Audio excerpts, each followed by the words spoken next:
और यही सृष्टि के क्रियाक्रम चलता रहता है बराबर, लय होना और फिर बनना, फिर लय होना, और फिर तीनों जहां गुण आए, तीनों गुण, तब भगवान सगुण हो जाता है। वही भगवान जो निर्गुण था, निराकार था, वो क्षोभ उत्पन्न होने से, जो कि एक स्वाभाविक प्रक्रिया है, स्वाभाविक प्रक्रिया है, उसमें वो सगुण हो जाता है, गुणवान हो जाता है, तीनों गुणों में बढ़ जाता है। तब उसको कहते हैं निराकार सगुण परमेश्वर। निराकार सगुण परमेश्वर, कोई आकार नहीं होता लेकिन गुण प्रकट हो जाते हैं।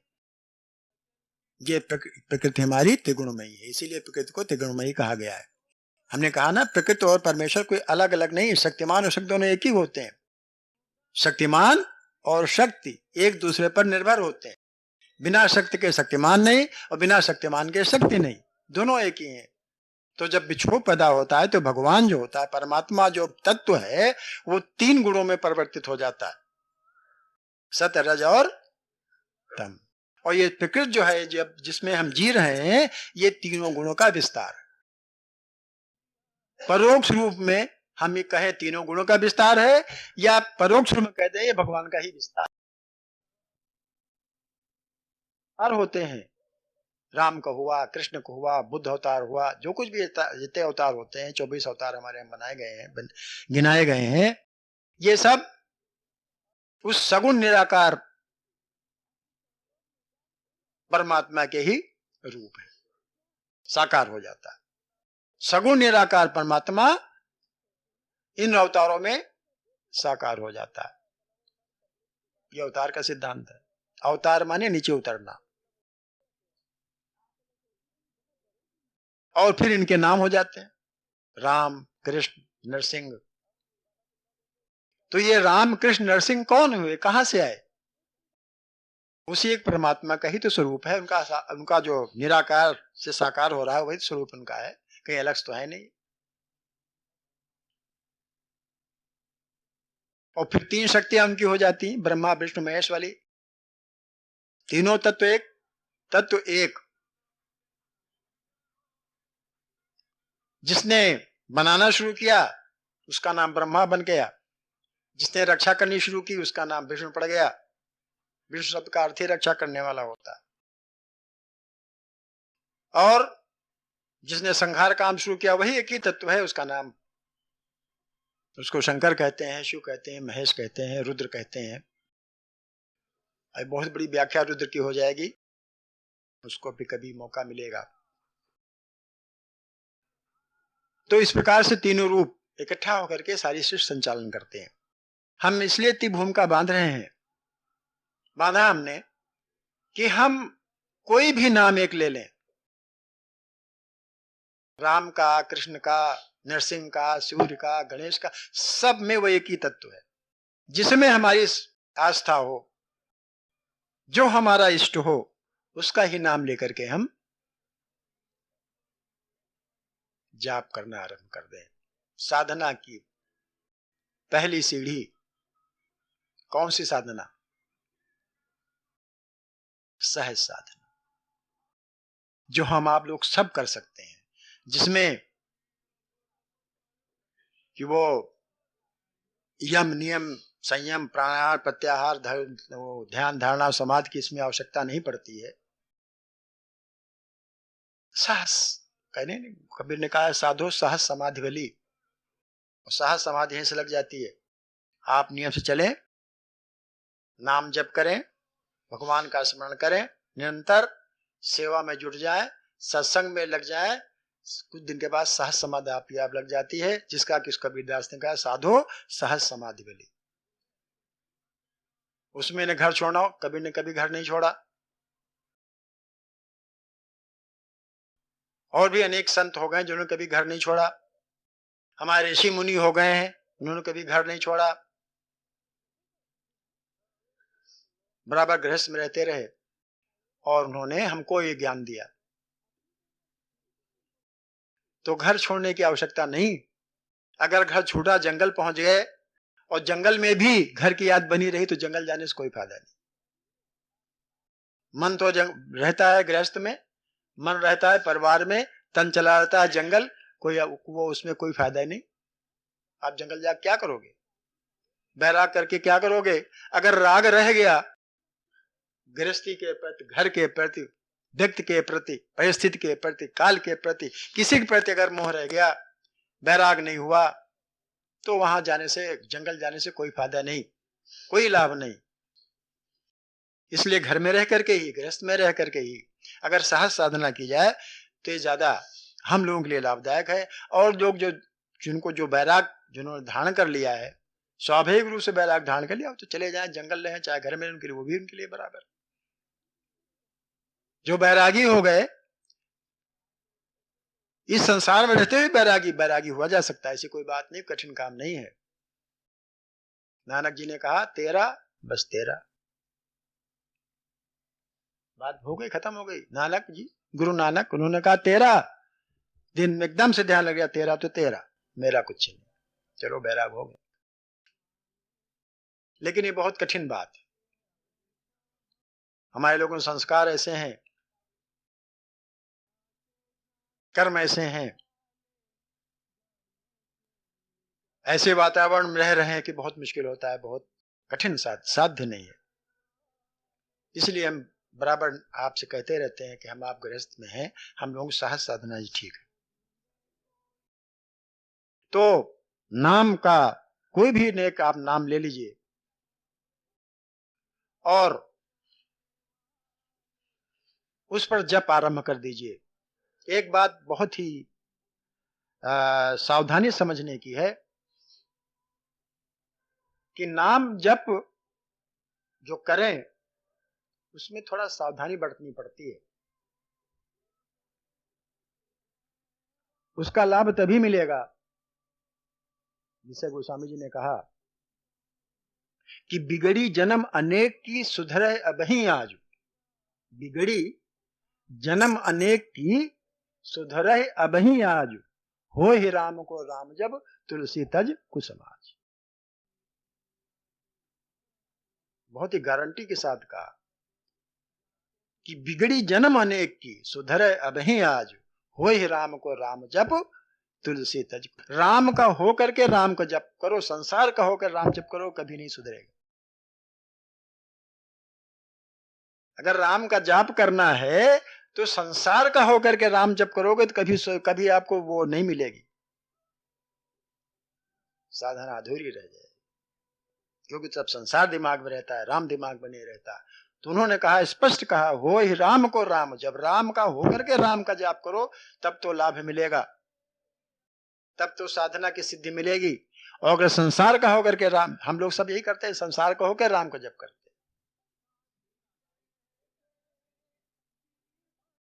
संसार का होकर के राम जप करते हैं, इसका कोई लाभ नहीं मिलता।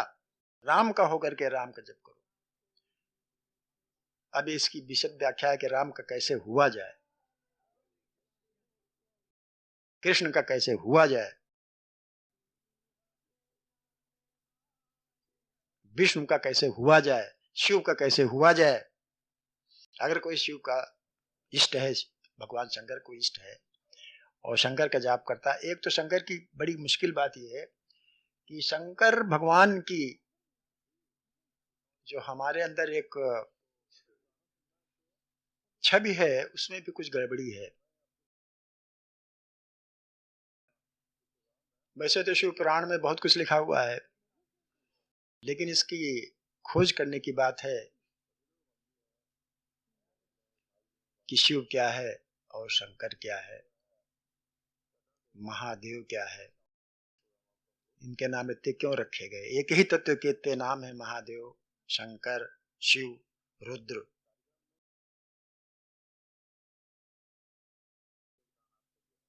इसकी अलग की बात है।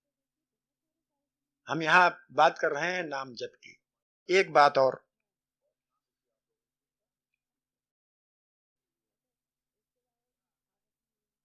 उच्चारण कैसे किया जाए, सबसे बड़ी बात होती है उच्चारण की। हम लोग उच्चारण सही नहीं कर पाते, कभी कभी अर्थ उलट जाता है, गड़बड़ हो जाता है। राम शब्द है, रा कैसे बोला जाए भाई?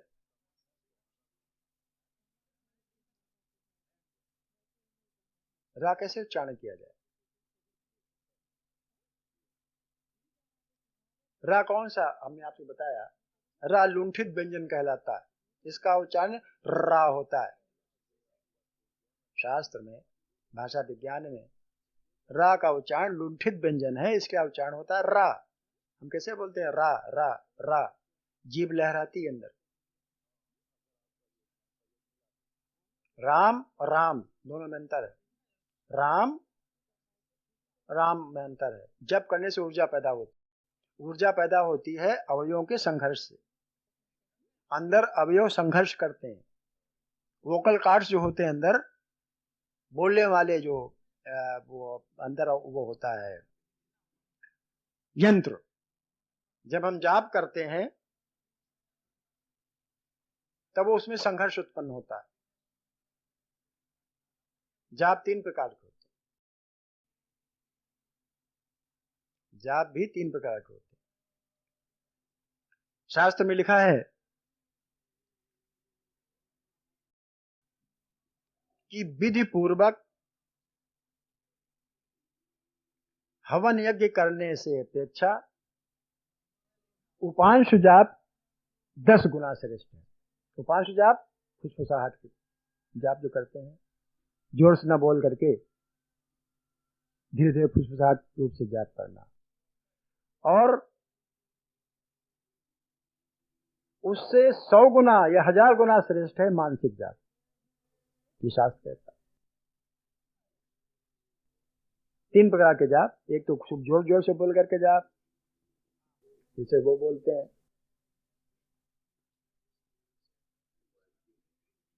अल्लाह। कबीर कहता क्या बहरा हुआ खुदा है? एक तो वो हम लोग भी ओम करते, अभी भी कर रहे थे, एक तो वो जाप हुआ। दूसरा जाप उपांश होता है, यानी फुसफुसाहट। उपांश उसे कहते हैं कि साथ इस प्रकार से जाप करें, बोलें कि पास में बैठा हुआ व्यक्ति भी न सुन पावे। और तीसरा होता है मानसिक जाप, उसमें मन में ही जाप हुआ करता है। वो भी 2 प्रकार का होता है। एक तो हुआ कि अंदर जो अवयव होते हैं बोलने वाले वो चला करते, और दूसरा होता है अवयव भी नहीं चलते, वो बराबर स्मरण होता रहता है।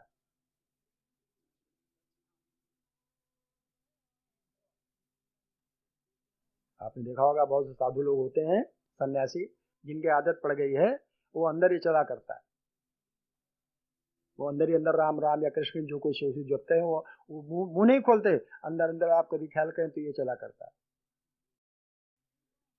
एक तो वो हुआ,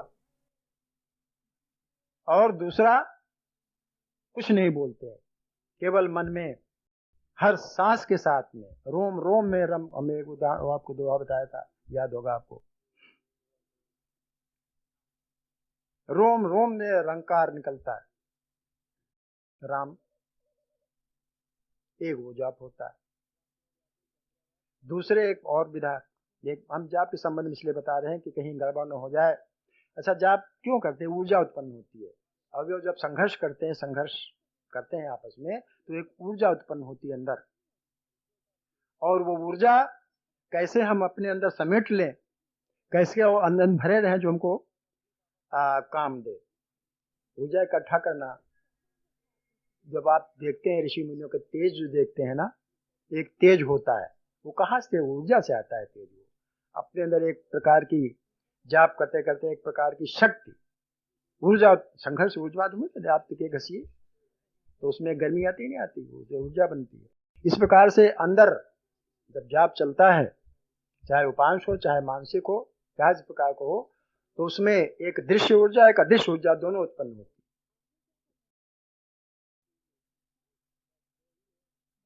और जो उस ऊर्जा को संभाल लगता है, वो उदाहरण वकील साहब बैठे हैं, मंत्र जाप करते हैं माला से,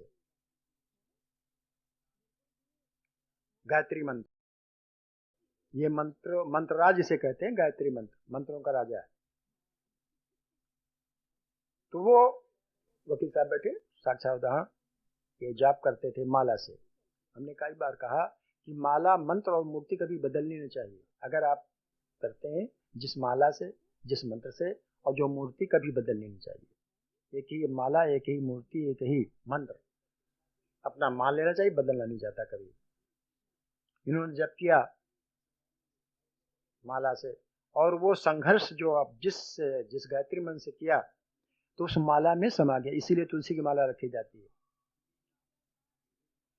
स्फटिक की माला में ऊर्जा नहीं समाती। तुलसी की माला हो, चंदन की माला हो, रुद्राक्ष तामसिक है, तुलसी सात्विक है, चंदन सात्विक है। स्फटिक जो होता है, पत्थर जो होता है, उसमें ऊर्जा जल्दी व्याप्त नहीं होती। अब शुद्ध भाई शिव जी है किसके किसके देवता हैं? किसके देवता है? हाँ, कहीं हमारी मान्यता खैर दूसरी है, लेकिन हमारी मान्यता आप क्यों थोपे आप पर। खैर, तो वो माला जाप, उनको उन्हें कष्ट छोड़ाया माला ने। माला कभी, जिस माला से आप जाप करते हो, कभी इसको अलग न रखना चाहिए, हमेशा धारण करते रहना चाहिए। यही हमारा, आपने देखा होगा, कुछ लोग यहाँ धारण करते, कुछ यहाँ, कुछ लोग मस्तक पर धारण करते थे, कुछ गले में बने रहते हैं। क्यों? क्योंकि इसमें ऊर्जा समाई रहती है। एक तो शब्द की ऊर्जा, बोलते हैं, बोल बोल के जोर जोर से बहुत लोग जाप करते हैं। और दूसरे संघर्ष जो होता है उसमें भावना मिली होती है। भावना बहुत बड़ी चीज है। भाव ही, गोस्वामी जी ने कहा नहीं कि भाव को भाव अनक आलसहु नाम जपत मंगल दिस दसहु। क्यों कहा है? जब हाथ में पहन सकते हैं तो बिस्तर क्यों नहीं रख सकते हैं? जब हाथ में पहन सकते हैं तो लोग पहने पहने सो जाते हैं माला।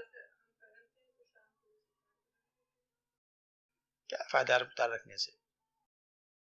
अगर आप माला पहने हो, कभी कभी बुरे स्वप्न कभी नहीं आते। अगर आप सही गायत्री मंत्र का जाप किए हैं माला से, और माला धारण की हुई है, तो एक तो माला बचाती है, इनको तो मृत्यु से बचा ले वकील साहब को। माला सब चिटक गई, सारी सारी माला चिटक गई, एक तरफ सब सारी माला चिटक गई, और जीवन बच गया नहीं, जीवन जा रहा था इनका। माला ने इनका जीवन बचाया, जाप ने, गायत्री ने इनका जीवन बचाया। साक्षात उदाहरण मौजूद है। तो जाप, और एक बात जाप में और देखने की बात है, हमने एक सही उच्चारण की बात बताई। हमने एक यह उदाहरण पढ़ा था, एक त्वष्टा प्रजापति एक थे, तो इंद्र की उनके बड़ी दुश्मनी थी। इंद्र से उनकी दुश्मनी थी। हमारे यहाँ इंद्र जो कल्पना की गई है, बहुत वैसी अच्छी कल्पना नहीं है। इंद्र के आचरण अच्छे नहीं हमारे यहाँ। हमारे संस्कृति में इंद्र के आचरण अच्छे नहीं है। तो त्वष्टा प्रजापति ने जब इंद्र से परेशान हुए, तब उन्होंने ऋषियों को बुलाकर पूछा कि भाई, ये इंद्र से हम बहुत त्रस्त हैं, कैसे इनसे निपटा जाए। ऋषियों ने सलाह दी कि भाई, कोई ऐसा पुत्र पैदा करो तुम जो कि इंद्र का वध कर सके। तो उन्होंने बचा कि कैसे हो। तो उन्होंने कहा कि हम जाप करेंगे, और उस जाप से के उपरांत जो पुत्र होगा वो वध कर देगा। किसका? इंद्र का। कहा आप जाप करिए। तो हमें पूरी तरह से याद नहीं, बहरहाल उसका मंत्र जो था उसमें था इंद्र शत्रु विवर्धयत, अर्थात ऐसा पुत्र हो जो इंद्र का शत्रु हो, था इंद्र का वध कर सके। ऋषि ने जप करना आरंभ कर दिया। उसमें गड़बड़ी ये हुई कि इंद्र का शत्रु, उसमें समास जब भेद होता, व्याकरण में आता है समास, जिनको मालूम हो, समास भेद होता है। इंद्रस्य शत्रु अर्थात इंद्र का शत्रु, या इंद्र शत्रु, इंद्र जिसका शत्रु है वो, दो अर्थ हो गए अलग। तो जाप जब हुआ तो उसमें फोर्स जो था देना था ई शब्द पर, इंद्र शत्रु, और उन्होंने जोर दिया शत्रु पर। जो ऋषि जाप जो कर रहे थे, इंद्र शत्रु विवर्तित जो जाप कर रहे थे, उसमें जैसे एक उदाहरण आपको हम और दे दें। हमने आपसे कहा, जैसे हमने कहा कि तुमको बाजार से आटा लाना है, स्ट्रेस हमने किस पर किया? तुमको। जोर किस पर डाला? तुमको, अर्थात कोई नहीं जाएगा, सिर्फ तुम जाओगे बाजार में गेहूं लेने, आटा लेने के लिए। ठीक? या एक बाजार कि तुमको बाजार जाना है आटा ले या गेहूं लेने के लिए। तो अब हमने फोर्स कहाँ डाला? बाजार पर, अर्थात कहीं नहीं जाना, बाजार से लाना है। अर्थ बदल जाता है। ये भाषा विज्ञान की एक विधा है, हम आप सब जानते हैं कि जिस शब्द पर फोर्स डालो, जोर डालो, वो प्रधान होता है, उसका अर्थ वही होता है। जैसे तुमको बाजार जाना है, अर्थात कोई दूसरा नहीं जाएगा, तुम जाओगे। और हम कह रहे तुमको बाजार जाना है, तो इसका अर्थ हुआ कि तुम, और मतलब है कि बाजार जाओगे और कहीं नहीं जाओगे। अगर कोई सामान लेना है तो बाजार। अब हमने क्यों कहा तुमको, क्यों कहा जोर डाला? इसलिए जोर डाला कि तुम सक्षम हो अच्छा बुरा समझने का, अच्छा आटा अच्छा गेहूं लाने का तुम सक्षम हो, दूसरा कोई सक्षम नहीं है। इसलिए हमने जोर डाला कि तुम ही बाजार जाओ, दूसरा कोई नहीं जाएगा। ठीक है ना?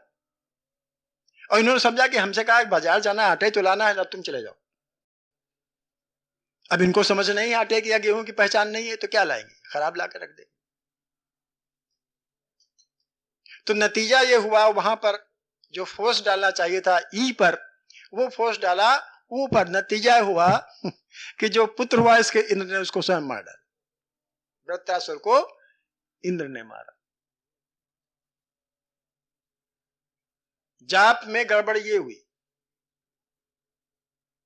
कि बजाय इसके कि त्वष्टा ने ऐसा पुत्र पैदा करने की मतलब एक वो विधा बनाई, ऋषियों द्वारा समझाई गई कि उसको वृत्तासुर पैदा हुआ।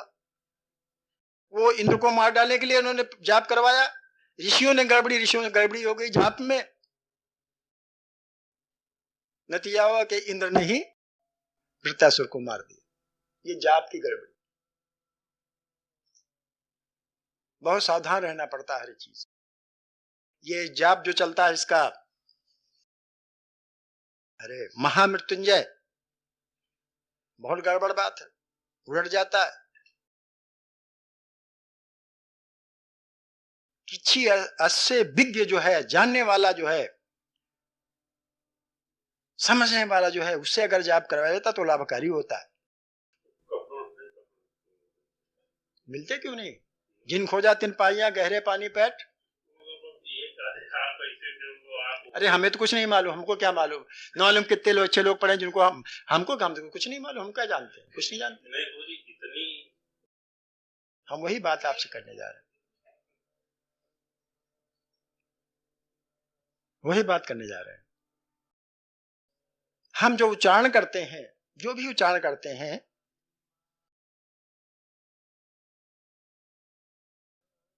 आप कभी आप देहात में गई हैं, वहां सरोवर देखा है, झील देखा है, तालाब देखा है,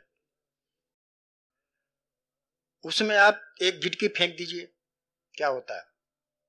लहरें उठती, तरंगे उठती है, लहरी फेंक, जब आप गिट्टी उसमें फेंकेंगे तब उसमें छोटी छोटी लहरें चारों तरफ फैल जाएंगी।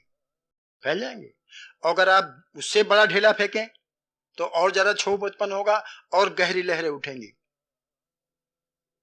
उससे बड़ा पत्थर फेंक दीजिए तो और बहुत, मतलब चारों तरफ जो लहरें उठेंगी, इधर उधर जाएंगी, वो बहुत तीव्रता से जाएंगी। आप फेंक के देखिए किसी दिन, कोई पानी भरा हो, तालाब हो, उसमें खरपतवार हो, और आप पत्थर फेंकिए तो जो लहरें जो वेग से उठेगी तो खरपतवार को किनारे कर देती।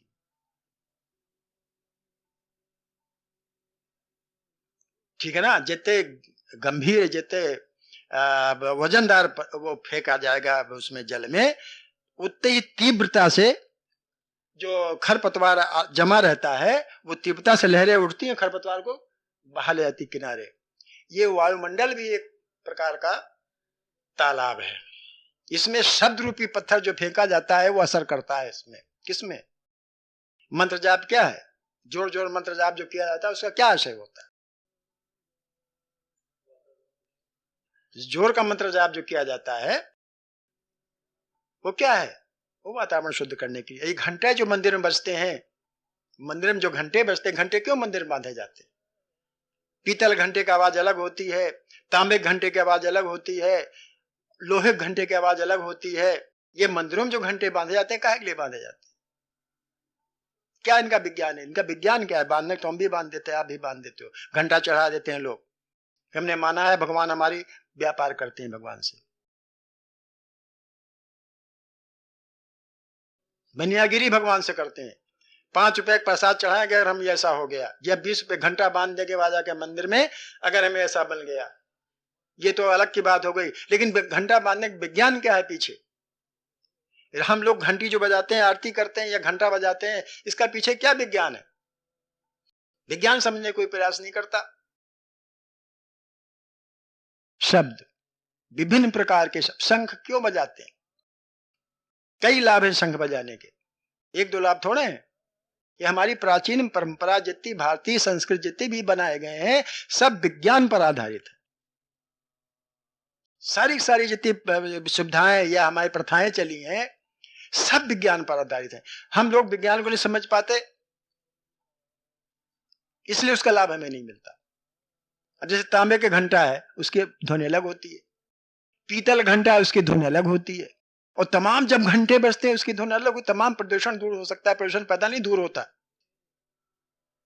लेकिन एक विधिवत बजाने में,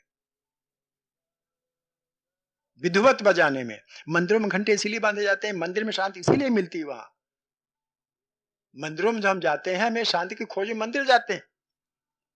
क्यों जाते हैं? अगर वहां सही वातावरण है, घंटे वगैरह सही लगे हैं तो वहां एक प्रकार की शांति मिलती है, वातावरण शुद्ध होता है वहां पर। इसलिए शुद्ध होता है क्योंकि वहां घंटे इत्यादि जो बजते हैं वो वायुमंडल को शुद्ध करते हैं, प्रदूषण नहीं फैलाते।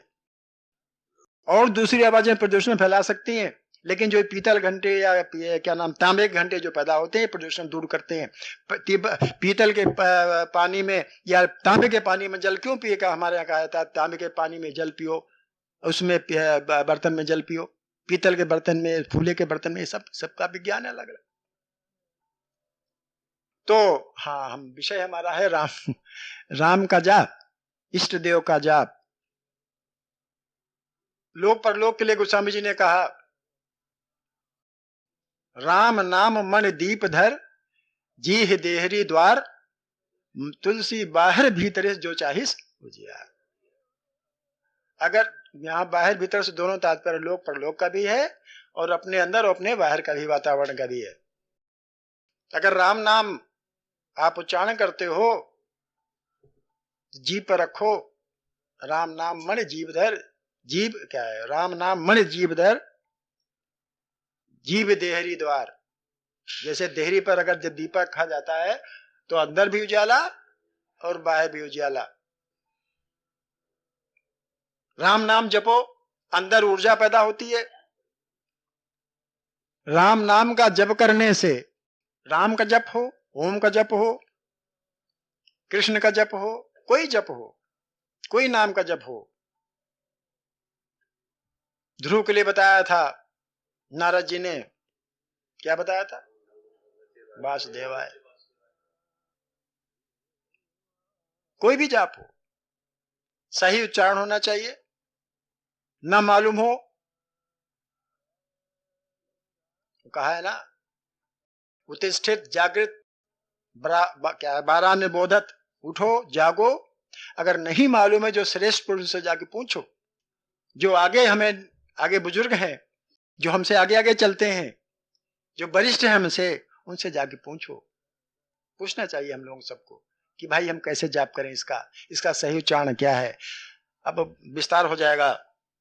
आ हम लोग बोलते हैं आ ओम, आ उ मा, आ का सही उच्चारण कोई जानते ही नहीं। बड़ी दिक्कत यह है कि पढ़ाते हैं अ आ इ उ, पढ़ाने वाला कोई सही नहीं।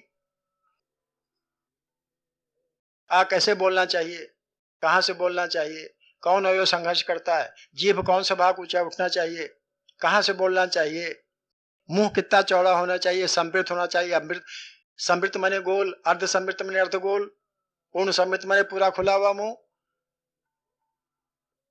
उच्चारण आ का कैसा हो जो प्रभावी हो, छोटा बड़ा, बड़ा का उच्चारण कैसा होना चाहिए, कंठ किस कंठ से, कंठ के किस भाग से आ का उच्चारण होना चाहिए, आ स्वर कहलाता है ना।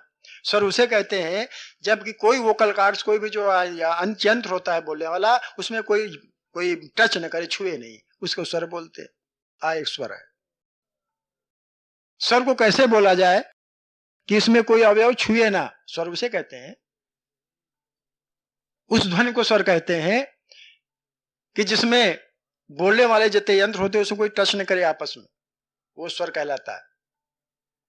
आ कैसे बोले, कंठ ध्वनि है आ, कंठ के किस हिस्से से आ उच्चारण करना चाहिए। जीभ जो होती है, जीभ के 3 हिस्से होते हैं, अग्रभाग, मध्य भाग और पृष्ठ भाग। तो आ बोलने में जीभ का कौन हिस्सा उठना चाहिए, मूर्धना से उठना चाहिए कि अग्रभाग उठना चाहिए, तब आ उच्चारण सही होगा। ओंठ कितने खुलने चाहिए, ये कोई किताब से पढ़कर नहीं समझ सकता। हमारे यहाँ गुरु परंपरा क्यों है, ऋषि परंपरा क्यों है, गुरुकुल क्यों बने,